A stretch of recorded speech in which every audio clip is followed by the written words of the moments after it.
ప్రభువునందు ప్రియులకు క్రీస్తు యేసు వారి అతి పరిశుద్ధమైన నామములో శుభములు తెలియజేస్తున్నాం. ఈ దినము హెబ్రోన్ క్యాలెండర్ వాగ్దానము, ఆహారము కంటే ప్రాణమును గొప్పవి కావా.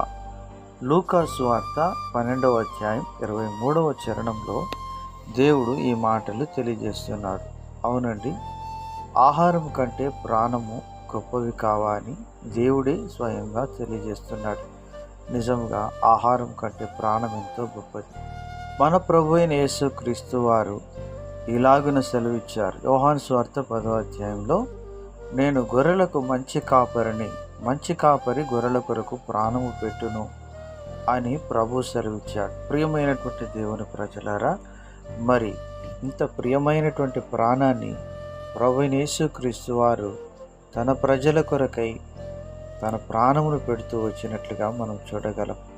ప్రియమైనటువంటి దేవుని ప్రజలారా, మరి యేసుక్రీస్తు ప్రభువారు ఆయన మన ప్రాణ విమోచన క్రయధనముగా తను తాను అప్పగించుకున్న విధానం మనం చూడగలం.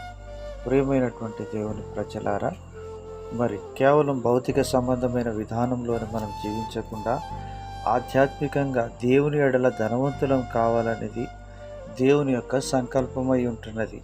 కేవలం భౌతిక సంబంధమైన వాటి వైపే మనం దృష్టి పెట్టి ఆత్మ సంబంధమైనటువంటి విషయాలకు మనం నిర్లక్ష్యం చేసిన ఎడల మనం ఎంతగానో నష్టపోయే వారంగా ఉంటామని దేవుని వాక్యం సెలవిస్తుంది.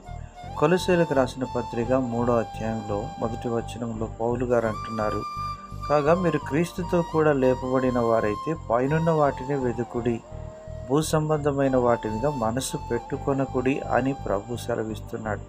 ప్రియమైనటువంటి వారలారా, భూ సంబంధమైన వాటి మీద మనసు పెట్టుకున్నప్పుడు మనము చాలా నష్టపోయే వారంగా ఉంటామని దేవుని వాక్యం సెలవిస్తుంది. లోతు పచ్చదనాన్ని చూసి ఆశపడుతూ సొదొమ వైపు వెళ్తూ వచ్చినాడు. అందును బట్టి తాను నష్టపోతూ వచ్చినాడు. ప్రియమైనటువంటి దేవుని ప్రజలారా, దేవుని చిత్తానుసారంగా మనం అడుగులు వేసినప్పుడు మనము దీవించబడే వారంగా ఉంటాం. ఆహారం కంటే ప్రాణము గొప్పవి కావా అని ప్రభు సెలవిచ్చాడు. కనుక జీవాహారము మన ప్రభు అయిన యేసుక్రీస్తు వారే. అబ్రహాము అలాగున జీవాహారమైన దేవుని వెంబడిస్తూ వచ్చినాడు.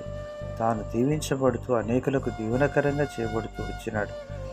మనం అబ్రహాము దైవజనుల వలె ఆయన వైపు చూస్తూ ముందుకు సాగాలి. లోతు వలె లోకమును చూసి మనం నష్టపోయే వారంగా ఉండకూడదు. అలాగున అబ్రహాం వలె దేవుని వెంబడించుటకు ప్రభు మనకు సహాయం చేయను గాక.